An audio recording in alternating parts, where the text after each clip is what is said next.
Bueno, pues bienvenidos a todos. El día de hoy tenemos el tema de la gestión de los alérgenos en la industria de los alimentos y vamos a tratar este tema, ¿verdad?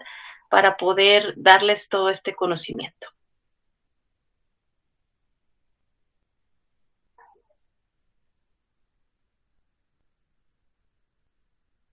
Dame un segundo, por aquí mi presentación.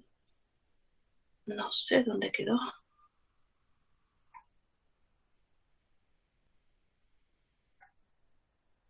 Bien.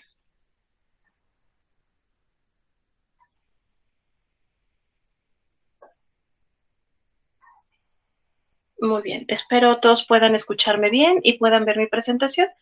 Bueno, el día de hoy estoy representando a CIGE, que es una consultoría en sistemas de gestión. También brinda cursos de capacitación en temas de alimentos, principalmente de alimentos, todos los esquemas que es el GFCI, incluyendo FSC, SQF, ISO 22000, ¿verdad? Y el tema de calidad, que es ISO 9001. Y el día de hoy estaremos tocando específicamente el tema de la gestión de los alérgenos, ¿verdad? Como ustedes ya lo saben, pues este mundo de los alérgenos es muy conocido, pero poco a profundidad. Vamos a empezar a hablar acerca de las alergias y las intolerancias alimentarias. Estas, ustedes saben, pueden provocar la muerte, son un tema que no a todos les pasan, pero que aproximadamente entre el 1 y el 3% de la población adulta y el 4 al 6% de la población infantil presentan alergias alimentarias, ¿verdad? Esto con base a el dato del Departamento de Salud de la Agencia de Cataluña. Eso es en Europa, ¿verdad? Es un dato donde pues llevan un poco más de estadística y control acerca de este tipo de incidencias, tanto de alergias como intolerancia alimentaria. Entonces, de ahí podemos saber que es importante que si bien a no todos nos vamos a tener una alergia o desarrollar una, ¿verdad? No estamos salvos, puesto que aún no se ha descubierto qué es lo que genera una alergia en las personas. Bien, vamos a hablar ahora de la diferencia entre la alergia y la intolerancia. Sabemos que mientras la alergia es la respuesta a una proteína alérgena, ¿verdad? Es decir, siempre tiene que estar involucrada una proteína de un alimento que es alérgeno, ¿verdad? Y este genera la respuesta del anticuerpo para poder, y lo ataca como si fuera una materia extraña, y entonces eso se manifiesta de diferentes formas, ¿verdad? Como por ejemplo podemos tener algún sapullido, una inflamación, ¿verdad? O alguna otra reacción que se genere dentro de nuestro organismo.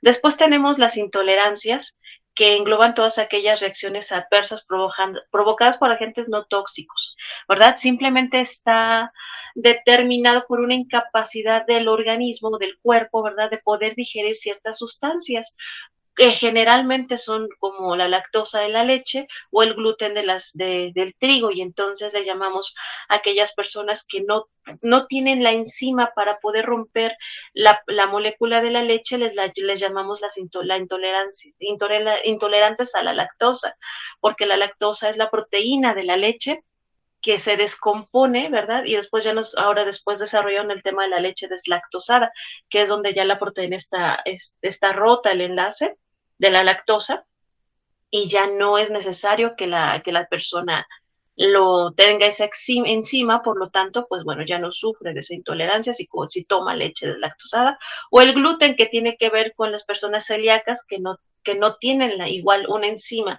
para poder digerir o procesar esa molécula de gluten dentro de su organismo. Entonces, aquí hay dos grandes diferencias. Mientras que la alergia es la reacción hacia una proteína de un alimento que ha presentado ser alérgeno en la mayoría de la población, la intolerancia es una incapacidad que tienen algunas personas, ¿verdad?, dentro de sus organismos para poder sintetizar, o más bien dicho, metabolizar, ¿verdad?, algunas partículas o proteínas de los alimentos. Bien, y aquí lo tenemos en base al Manual de la Gestión de Alimentos de ALAMEP, cómo ellos clasifican estas dos diferencias, ¿verdad? Y algunos ejemplos que generalmente han presentado ser alérgenos: los alimentos como los cereales, la leche, el huevo, los frutos secos con cáscara, ¿verdad? La soya, el sésamo y en algunos otros que vamos a hablar más adelante.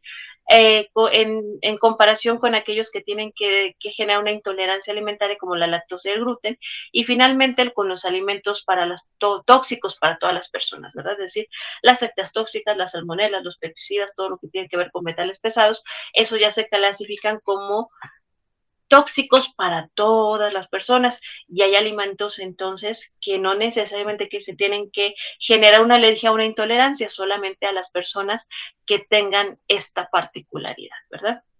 Entonces, mientras que una alergia puede provocar reacción leve, como un picor, una erupción en la piel, ¿verdad? Granitos, que se te pone roja la pielecita, ¿verdad? Hay otros que son síntomas graves, como los respiratorios, sobre todo si tienen predisposición como el asma, ¿verdad? O los reacciones gastrointestinales, como la diarrea o los cólicos, sobre todo si las personas también ya están sentidas y padecen gastritis, ¿verdad? Esto se les viene a agravar ante una alergia de este tipo, ¿verdad? Y en casos muy graves puede provocar reacciones sistémicas, que quiere decir una falla de varios sistemas, ¿verdad? El respiratorio, el sanguíneo, y entonces ya no solamente le falta la respiración, sino que se le sube la presión y después el sistema nervioso le empiezan a dar convulsiones, ¿verdad? Entonces a eso se le llaman reacciones sistémicas, que pueden dar lugar a un choque anafiláctico, que quiere decir que ya no pueda respirar, ¿verdad? No llegue el oxígeno a la sangre suficiente para que irrigue todos los sistemas, y entonces pueda poner en peligro la vida de la persona afectada. Entonces, como pueden ver, las alergias son graves, afortunadamente es el menor de los casos, pero cuando se presentan pueden tener una gravedad que llegue hasta la muerte de la persona que presenta esa alergia. Desafortunadamente, en el tema de las alergias, las personas no se dan cuenta que son alérgicas a algo hasta que presentan síntomas, ¿verdad? Se necesita hacer análisis de alergias con un alergólogo, pues un especialista médico, en el cual él hace ciertas pruebas para poder determinar a qué la persona es alérgica. Bien, a diferencia de la intolerancia que provoca síntomas principalmente gastrointestinales, ¿verdad? Que nos da náuseas, nos duele la pancita, y podemos llegar hasta tener diarrea. Los efectos, pues no necesariamente los detectamos, ¿verdad? Alguna vez decimos, ay, pues seguramente comí algo que me hizo mal, pero pues 2, 3 días ya se me quitó, porque realmente no son síntomas que sean graves en el momento, sino que van siendo en una forma acumulativa, ¿verdad? De tal forma que puedan llegar a ser crónicos. Y los vamos yendo identificando porque nos damos cuenta que cuando consumimos algún alimento, ¿verdad? Generalmente, tomo leche, me duele la panza.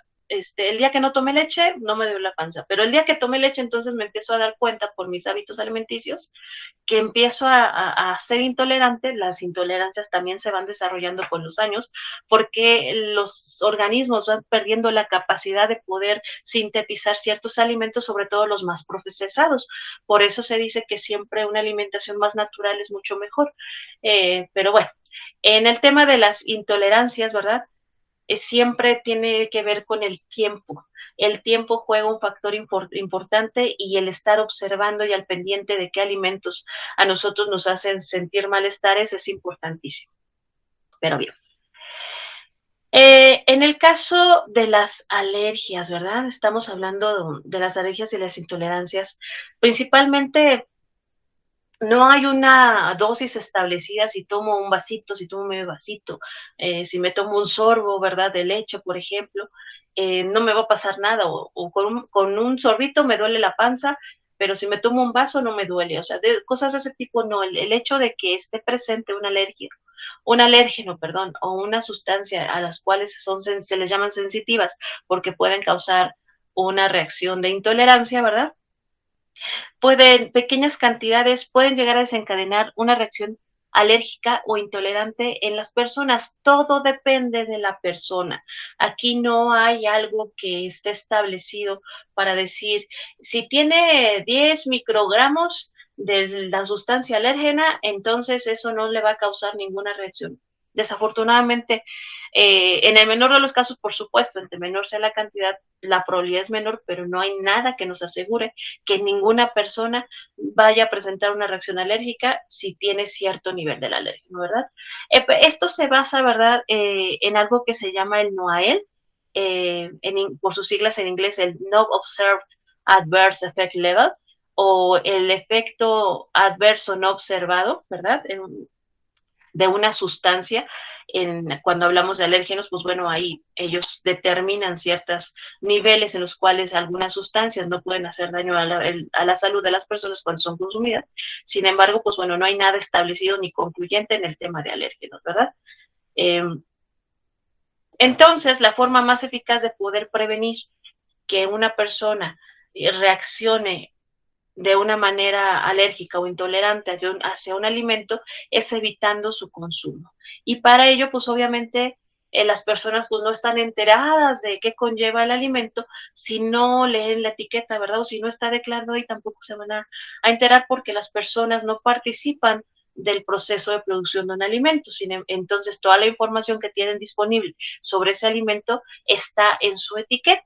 Y por eso es muy importante al día de hoy que los etiquetados de los alimentos lleven una información completa, sobre todo en el tema de determinación, ¿verdad?, de declaración del alérgeno, que lleven como elemento de su formulación o como un ingrediente, ¿verdad?, o que puedan estar expuestos a una contaminación cruzada durante su procesamiento, almacenamiento o transportación con algún alérgeno. Entonces, se hacen las leyendas precautorias de contiene, ¿verdad?, o puede contener, dependiendo del caso. Bien.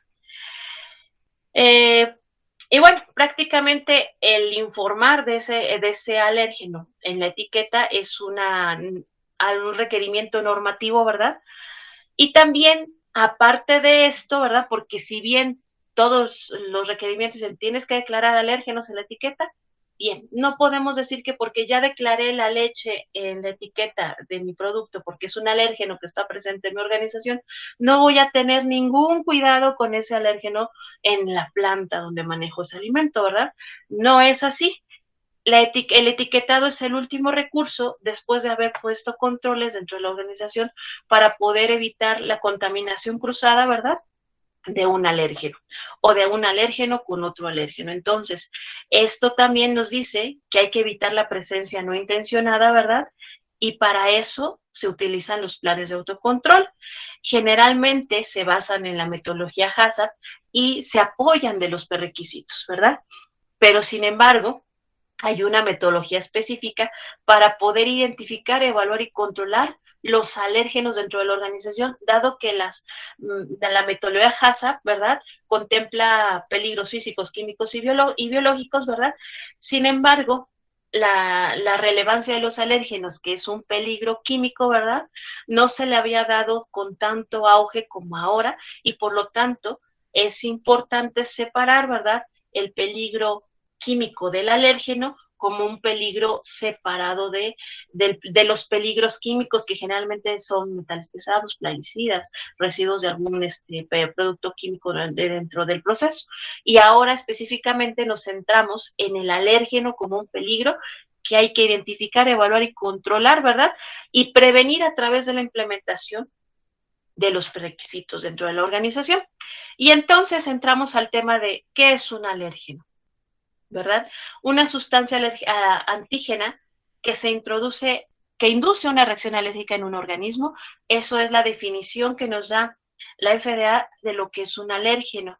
Y entre estos alérgenos, ¿verdad?, tenemos los cereales con gluten, que generalmente es el trigo, todo lo que tiene que ver con crustáceos, generalmente y principalmente langostas y camarones, que son los más consumidos, todos los huevos, el pescado, los cacahuates, la soya y todos los derivados de la soya, ¿verdad?, incluyendo el aceite de soya, la soya texturizada, los lácteos, ¿verdad?, y sus variantes, tanto líquidos como polvos, los frutos secos, y los que tienen cáscara también, ¿verdad?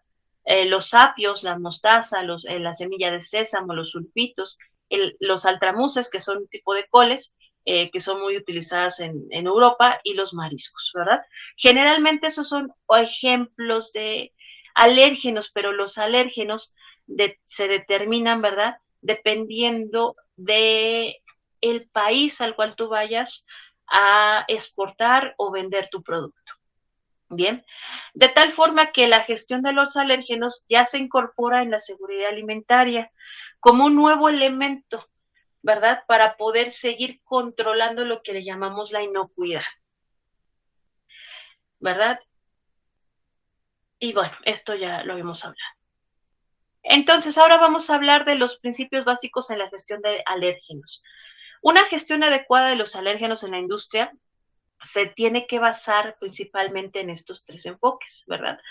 Desde, bueno, desde donde vienen las materias primas hasta el etiquetado y el envasado, estibado, transporte del producto final, ¿verdad? Y viceversa.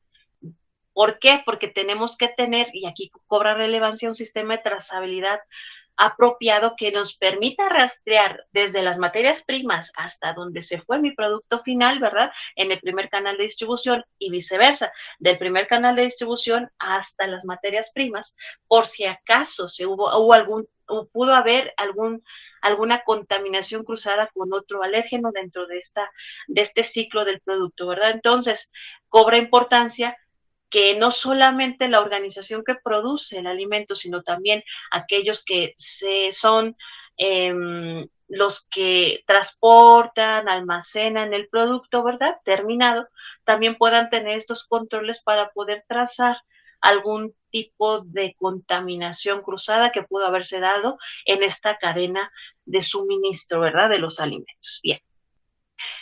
Y ambos tendrían que cumplir estos enfoques. Un enfoque preventivo mediante la identificación de los peligros potenciales, ¿verdad? Donde pueda haber presencia de alérgenos, mezcla de alérgenos, contaminación cruzada con algún alérgeno que no deba estar presente en el proceso, ¿verdad?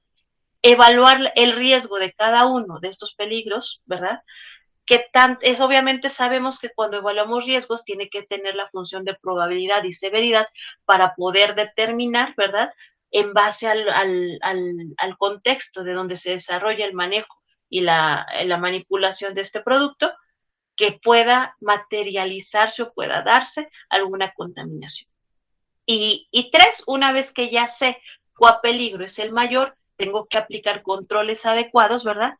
Principalmente, y eso sí es una obligación, a las cuales se haya determinado tengan mayor riesgo, ¿verdad? Durante toda esta parte de la cadena de suministro, ¿verdad?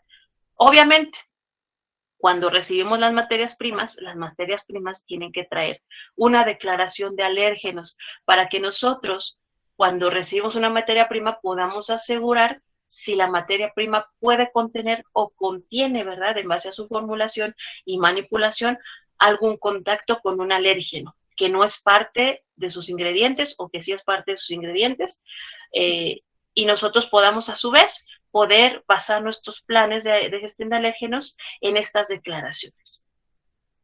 Bien. Hay situaciones en las que los alérgenos pueden ser introducidos en los productos durante su fabricación.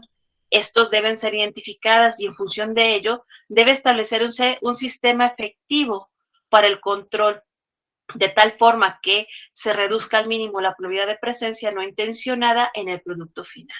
Ahora, esto es claro. El plan de gestión de alérgenos principalmente abarca el tema de la presencia no intencionada, al igual que la metodología HACCP. Cuando se hable de una presencia intencionada, entonces ya el tema cambia hacia un tema de defensa o fraude de los alimentos, ¿verdad? Dependiendo cuál sea el fin o el motivo. Si es con un fin de causar daño a la salud, dañar la imagen de la organización o afectar a alguien, ¿verdad? Esto le llamamos que es un tema de defensa de los alimentos. Y si es con un fin económico, ¿verdad? Entonces esto cambia a ser un fraude alimenticio, ¿verdad? Pero estamos hablando en ambos casos de la presencia intencionada del alérgeno en el alimento. Y esto es otro tema, ¿verdad? Cuando hablamos de la presencia no intencionada, entonces sí, estamos hablando de la gestión de los alérgenos. Bien. Ahora, la presencia no intencionada de estos alérgenos puede deberse, ¿verdad?, a una presencia accidental en las materias primas, a una presencia en coadyuvantes de la elaboración, por ejemplo, las enzimas, los aceites, los lubricantes, y entonces nosotros también tenemos que tener cuidado, sobre todo, si hay una alta probabilidad de que estos coadyuvantes entren en contacto directo con el producto o el alimento, ¿verdad? Pueden llegar a tener contacto. También puede ser que esta presencia no intencionada se dé por las formulaciones, ¿verdad? Que haya cambios no controlados dentro de las formulaciones y entonces desde la generación o la desarrollo del propio alimento no se estén declarando adecuadamente la presencia de los alérgenos, ¿verdad? Y eso no permite a la organización poder establecer los controles apropiados. Bien, la programación inadecuada de la producción también puede ser una causa en la cual se haya principalmente una contaminación cruzada. Si obviamente la organización no toma las medidas adecuadas de los productos que contienen alérgenos, de los que no los contienen, ¿verdad? O de los que contienen uno o dos alérgenos, a los que contienen más alérgenos, ¿verdad? Y no toma en consideración estos criterios para poder planificar su producción, entonces, a pesar de tener, ¿verdad?, protocolos de limpieza y validación para asegurar que se ha disminuido o eliminado la proteína alergénica, ¿verdad? Eh, podemos tener, ¿verdad?, siempre una probabilidad de que haya una contaminación cruzada de alérgenos, inclusive entre alérgenos, ¿verdad? Porque no hubo un orden en el cual pues se hizo la producción, generalmente, ¿verdad?, para poder evitar estas probabilidades altas de contaminación cruzada debido a los programas de producción, siempre se da preferencia después de hacer una limpieza profunda a las líneas de producción, empezar con los productos que no contienen alérgenos para después programar aquellos productos que contienen un alérgeno, después a los que contienen dos y así sucesivamente, ¿verdad? De tal forma que al final se haga una limpieza profunda para poder otra vez comenzar con este ciclo de programación. Bien. El manejo inadecuado de los reprocesos. Esa también es una causa muy común de que en las empresas los alimentos se contaminen no intencionadamente con alérgenos y al final su presencia ni siquiera esté declarado en la etiqueta, yo les puedo llegar a decir, porque no identificamos reprocesos, los productos son muy similares y entonces la gente puede llegar a confundir un producto con otro, por poner ejemplo un chile en polvo. Un chile en polvo le ponen como un ingrediente para el producto harina de trigo y otro no se lo ponen, pero los dos son polvos y los dos son rojos y la harina con blanca no se aprecia por el color del producto, ¿verdad? Y ambos productos son totalmente a la vista iguales. Entonces, cuando yo voy a reprocesar, ¿verdad? Si yo no identifico que uno tiene harina de trigo y el otro no, generalmente, ¿verdad? Lo que sucede es muy frecuente que se mezclen. Ah, pues este es chile, este también. Ah, pues échalos otra vez a la máquina para reprocesarlos y hacer un nuevo producto, ¿no? Y entonces ahí ya el nuevo producto, pues no estaba contemplado que llevara alérgenos, pero pues, como no identificamos los reprocesos, pues entonces ahí ya contaminamos el producto y obviamente ese producto pues no está dispuesto en la etiqueta que sea una advertencia, ¿verdad? O una leyenda de precaución, el que esté declarado en la ley. Y suele suceder muchas veces en empresas que van comenzando con la implementación de sus sistemas. Posteriormente tenemos los procedimientos de limpieza o saneamiento insuficientes o ineficaces, ¿verdad? Sabemos que por mi experiencia, ¿verdad? Por la experiencia que posiblemente ustedes tengan en la industria de la alimentación, para poder hacer la limpieza en líneas que presentan alérgenos, hay químicos de limpieza especiales, ¿verdad? Específicos para poder destruir la proteína alérgena.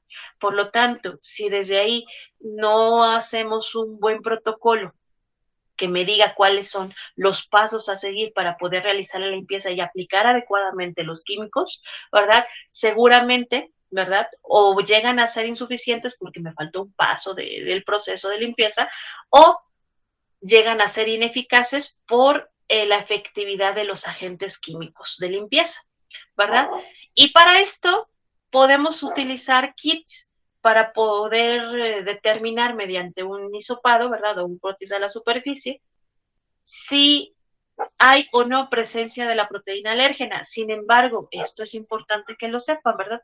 Estos kits que generalmente es por colorimetría, que le haces un hisopado, lo pones en una solución, en el clic para que si es que se pinta o no se pinta, ¿verdad? De un determinado color, te diga si hay o no presencia, pues resulta que tienen un límite de detección, de tal forma que el hecho de que no te dé el resultado positivo no quiere decir que no haya una presencia de alérgenos, simplemente que en su límite de detección, que es muy bajo, ¿verdad? No lo está detectando. Entonces, ahí hay siempre una discusión en el tema de decir, entonces, ¿me sirve o no me sirve el kit? Sí, sí te sirve para determinar que tu limpieza fue efectiva para bajar a trazas, ¿verdad? La posible presencia de alérgenos, pero esto no quiere decir que entonces como ya tienes procedimientos de limpieza los verificas con el kit de alérgenos, tú estés exento de poder poner la leyenda, ¿verdad? De puede estar, porque siempre hay esa posibilidad, ¿no? Y por lo tanto, pues es recomendable, ¿verdad? Siempre ponerla. Puede ser, a menos que tú tengas un 100% de seguridad de que no hay ninguna presencia de alérgenos, que generalmente eso se puede lograr separando líneas, teniendo equipos especiales, ¿verdad? En donde entonces podamos nosotros 100% asegurar que no hay contaminación de alguna proteína alérgena del producto. Mientras eso no suceda, siempre hay que manejarlo como una posibilidad. Bien. Posteriormente, otra forma de poder contaminar el producto con un alérgeno de forma no intencionada es acerca de la contaminación durante su procesamiento. Principalmente se debe a la falta de implementación o control o aplicación por parte del personal, ¿verdad? De las buenas prácticas de manufactura o prerequisitos, dependiendo qué es lo que haya implementado la organización, en donde pueda ser la persona que generalmente, por ejemplo, lo más visto en las empresas de alimentos es que metan cacahuates, ¿verdad?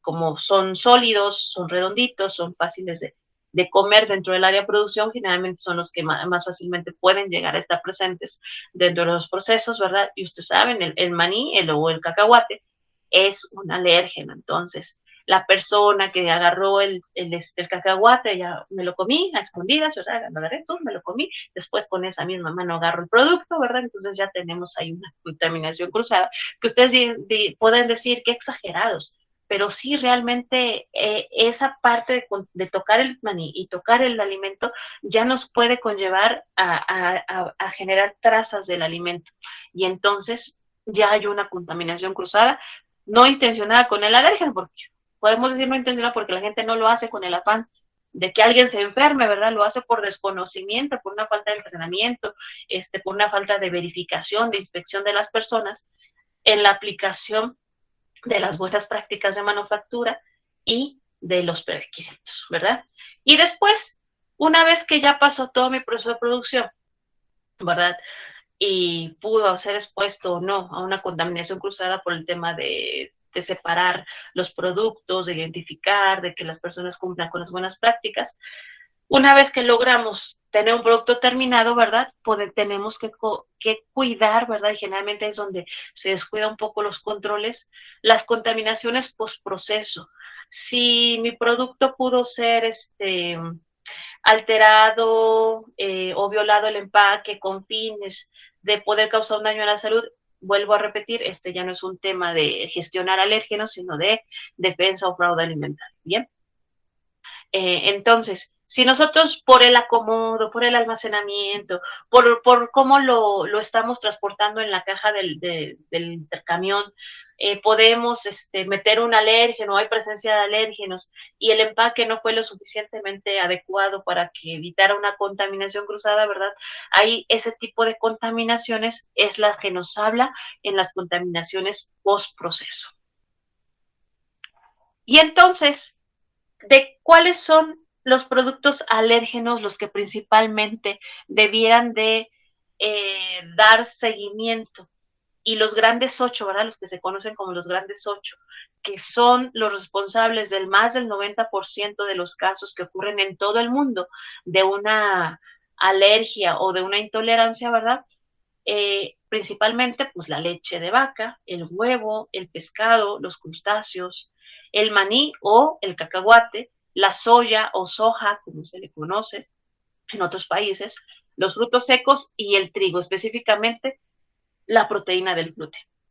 Bien, y todos los derivados de estos alimentos, ¿verdad?, que poseen la proteína alergénica, son susceptibles a ser controlados dentro de un plan de gestión de alérgenos. Mínimamente tiene que contener estos 8, siempre y cuando, ¿verdad?, solo vayan para mercado estadounidense, que ellos son los que determinan la FDA, estos grandes 8, y son los que principalmente son controlados por la FDA. ¿Hay más? Sí, por supuesto, hay 14, 18, dependiendo del país al que tú vayas. Pero principalmente estos para Estados Unidos son los que hay que utilizar. Ya depende de si vas a Europa o de si vas a China o de si vas a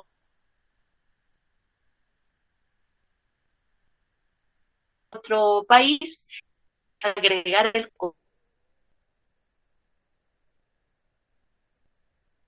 control de más alérgenos que para ese país son importantes. Bien, ahora, eso 8, ¿verdad? Se ha demostrado en últimas fechas que el principal agente causante también de una alergia o de una intolerancia es el sulfito, ¿verdad? Y que puede llegar a producir un shock anafiláctico simplemente con su presencia, principalmente en las personas asmáticas. Entonces, está probado que el papel de los sulfitos en la inducción de las reacciones alérgicas en aproximadamente el 5% de las personas asmáticas.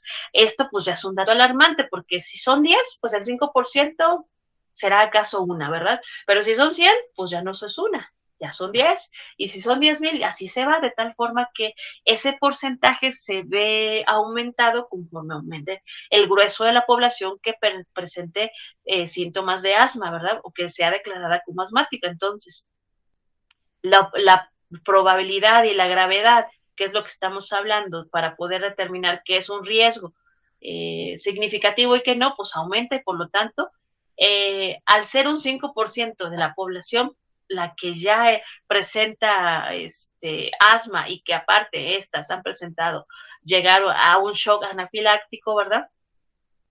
Pues entonces ya se vuelve relevante controlar también el sulfito, de tal forma que solo el sulfito se tiene reglamentado que no puede estar más de 10 partes por millón como sulfito residual en los alimentos, ¿verdad?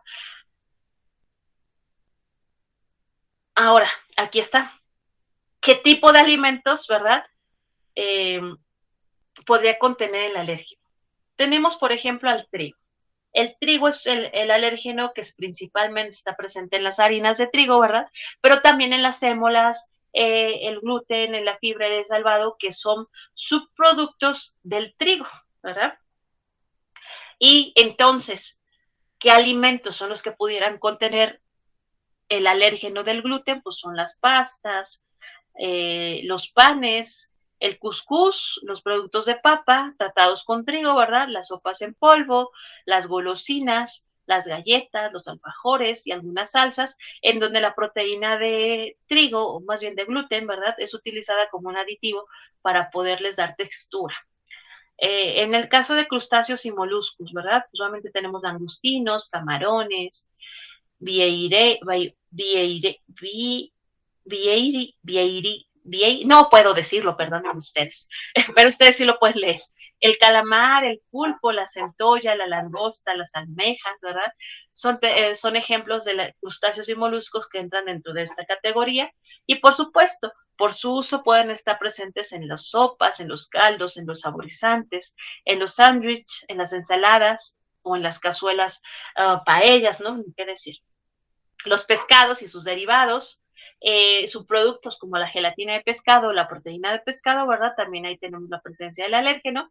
Por lo tanto, puede estar presente en el pescado curado, en los ahumados, en los enlatados, en las conservas, en los caviares, en la sopa y caldos de pescados, en las albóndigas de pescado, las salsas, las pastas de salmón, y ahora también, pues bueno, también las hamburguesas de pescado, que también se han vuelto populares.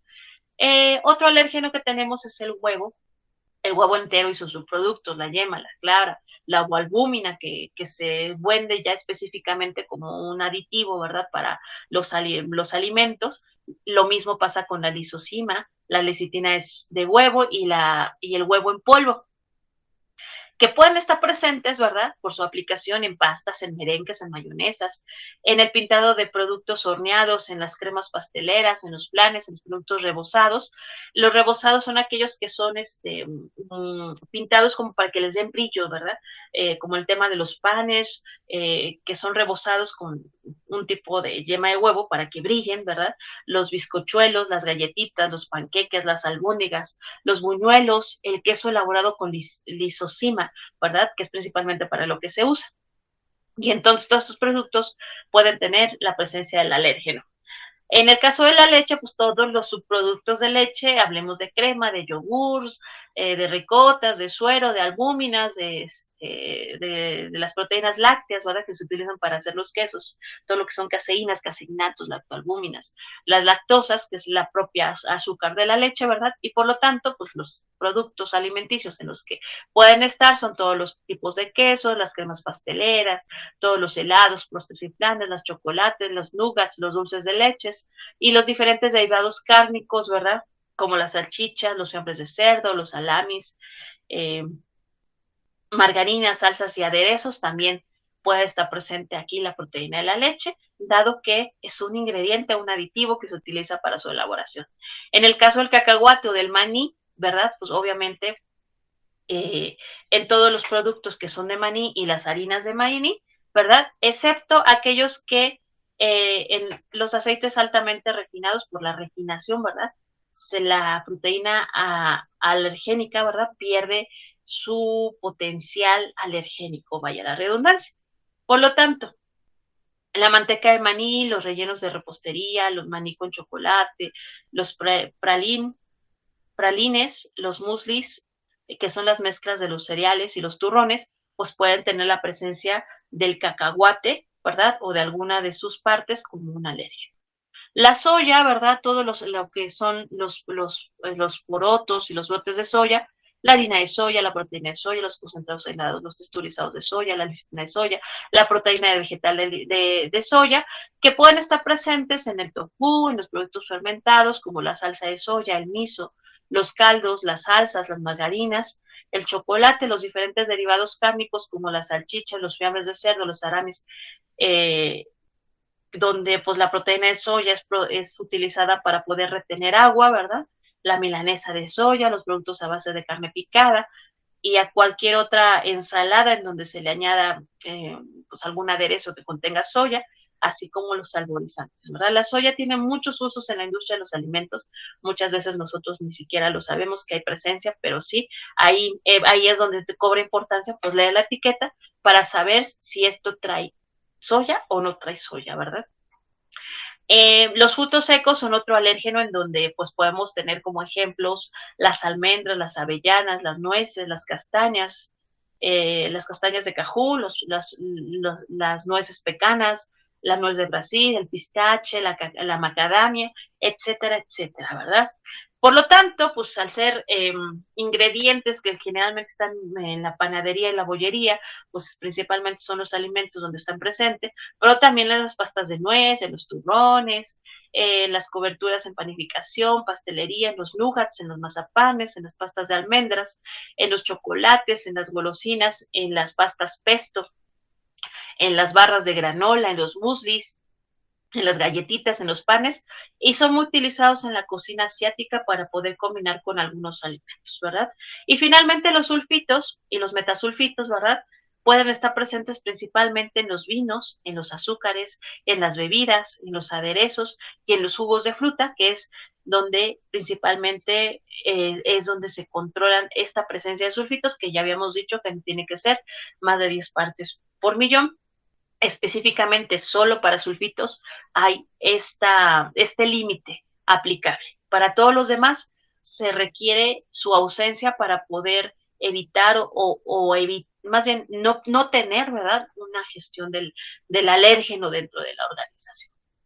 Bien, y la propia gestión se limita, ¿verdad?, si no tienes el alérgeno, a solamente controlar que ninguna de tus materias primas o productos que entren en contacto con el alimento contenga algún alérgeno, ¿verdad?, que tengas que controlar. Bien.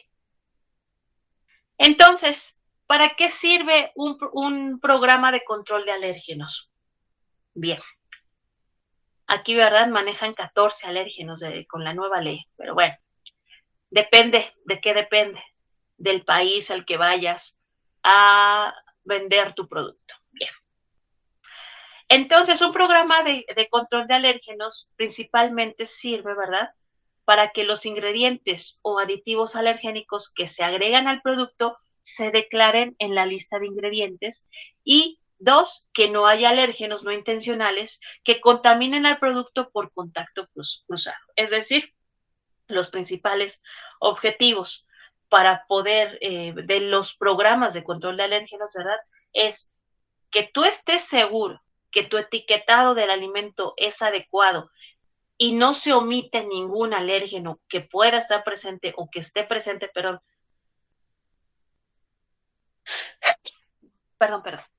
que pueda estar presente en tu proceso, ¿verdad? Y el otro es que no haya alérgenos no intencionales que contaminen, ¿verdad?, por contacto cruzado, ¿verdad?, tu producto.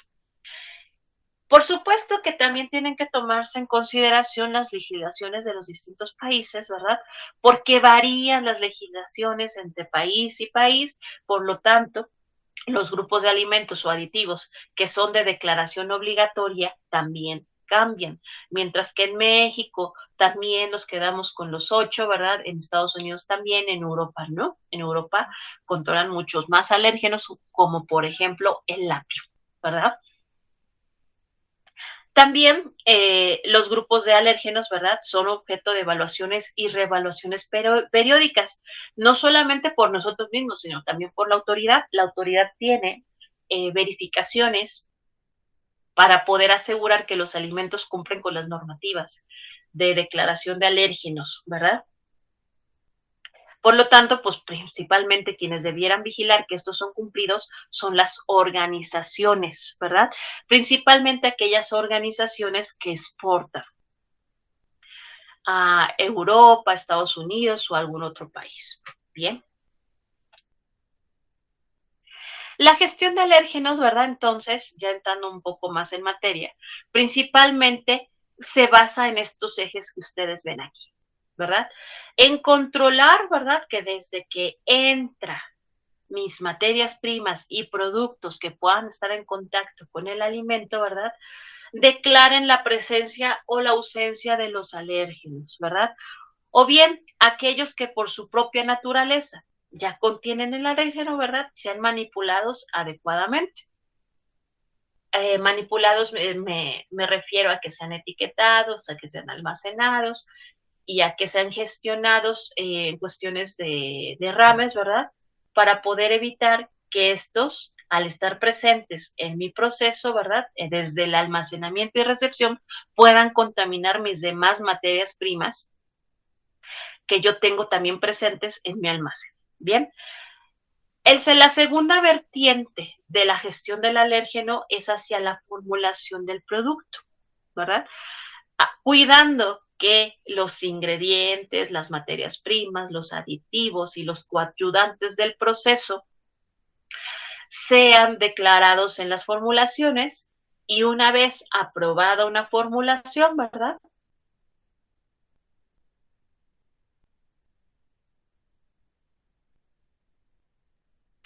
puedan realizarse las pruebas piloto dentro de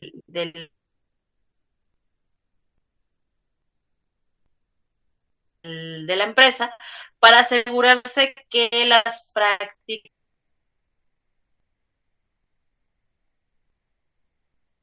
de manipulación, las prácticas de fabricación, tampoco vayan a tener un contacto potencial cruzado de los alérgenos que hay presentes en la empresa, ¿verdad? O esa misma formulación genera controles de determinada formulación. El segundo hacer el control de las prácticas en el piloto, ¿verdad? Y entonces desarrollar el producto con las mejores prácticas que te ven en esta contaminación cruzada ya en el proceso, ¿verdad? Y finalmente establecer tanto la ficha técnica del producto como el etiquetado para poder dar cumplimiento, ¿verdad?, al tema de declaración de alérgenos en caso de que sea necesario. El 3, entonces después vamos a ver las instalaciones, los equipos y los procesos.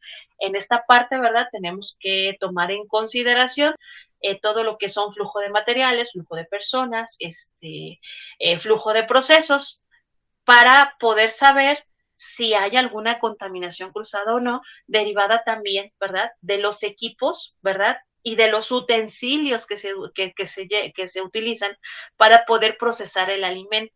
Entonces, podríamos decir que es uno de los más grandes que abarca un programa de gestión de alérgenos, porque ya estamos incidiendo en todas las prácticas de limpieza, en todas las prácticas de manipulación, en los mismos pasos del proceso que se deben seguir, ¿verdad? Y en el tipo de equipos, ¿verdad?, que se deberían de tener, como por ejemplo equipos con tapa, división entre líneas de producción para poder evitar contaminaciones cruzadas de alérgenos, ¿verdad? Y todas estas consideraciones que nos llevan a establecer que la presencia o ausencia dentro de mis procesos sea adecuada. Otro punto que tenemos que cuidar es la limpieza, que bien ya lo dije, ¿verdad? La limpieza tenemos que asegurar que los pasos y los productos y las diluciones y los utensilios sean los adecuados para poder asegurar que se eliminó la proteína alérgena en un nivel adecuado, ¿verdad? Pero siempre, repito, siempre que pueda haber la posibilidad de un contacto cruzado con el alérgeno, se debe declarar. ¿Bien? Obviamente, para que una vez que yo ya pude implementar mis controles hacia materias primas, implementar mis controles hacia la formulación, implementar mis controles hacia las instalaciones, los equipos y los procesos, implementar mis controles hacia la limpieza, ¿verdad? Pues la otra parte importante que tengo que hacer es capacitar al personal para que lo siga manteniendo y llevando a cabo adecuadamente.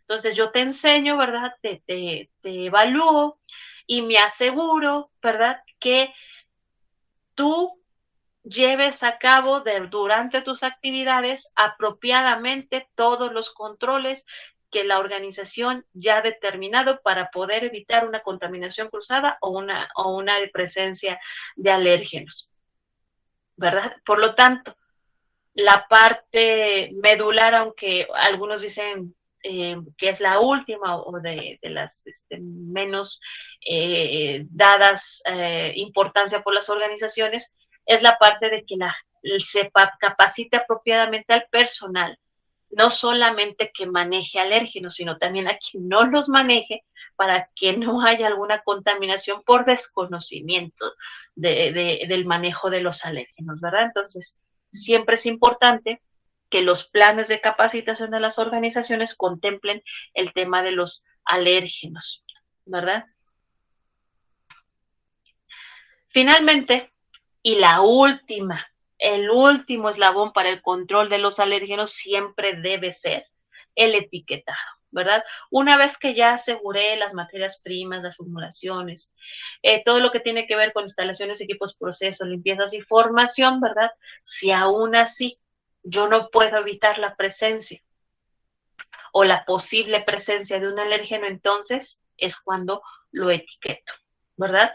Etiqueto uno o más alérgenos que estén presentes o que puedan estar presentes, aún y con los controles que yo ya establecí. Bien, y ese es el último, vuelvo a repetir, así con letras cursivas y negritas, último control que se debería utilizar por las organizaciones para poder informar al consumidor la presencia o la posible presencia de un alérgeno que pueda afectar la salud de las personas que ya saben, ¿verdad?, que es un alérgeno. Las que no, pues bueno, se darán cuenta de alguna forma. Y prácticamente a grandes rasgos, esto es lo que conlleva, ¿verdad? Una gestión de alérgenos. Yo espero que con esta información, ¿verdad? Ustedes puedan comenzar a implementar un buen programa de gestión de alérgenos, ¿verdad? Y que para ello, pues nosotros también podemos apoyarles en poder desarrollar esos controles que son apropiados a la organización, en base, por supuesto, a una evaluación de potencialidades y severidades, ¿verdad? Que nos digan en dónde la organización debiera utilizar mayores recursos para lograr un programa de gestión de alérgenos apropiado, ¿verdad? De tal forma que el costo-beneficio y el cumplimiento de este requisito hacia la inocuidad de los alimentos se vea solventado. Pues chicos, los participantes de este webinar, si tuvieran alguna duda al respecto.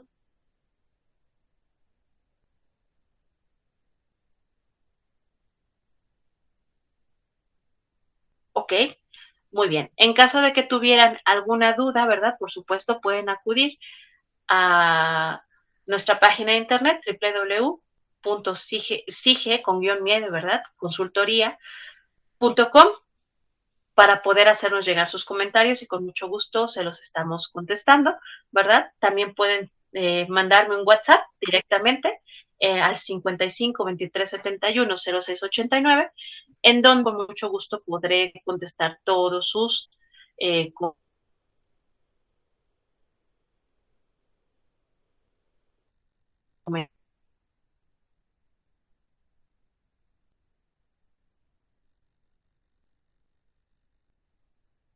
comentarios.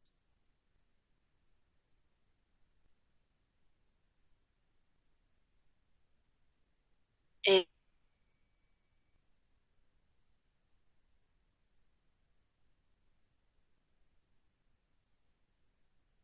Creo que por aquí teníamos una duda. A ver, vamos a revisar.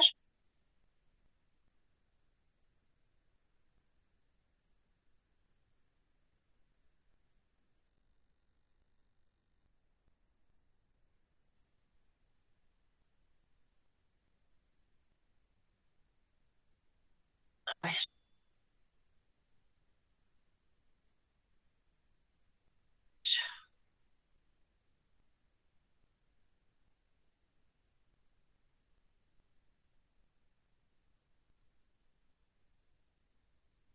Déjenme reviso el chat.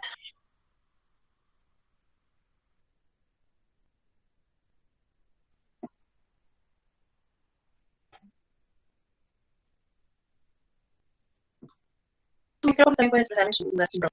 Y para monitorear la línea de apio, con ese kit son las del gluten, principalmente. Pero para el apio yo no conozco alguno. Sería cuestión de investigar si es que ya se ha desarrollado. Bien. ¿Alguna otra duda que tengan?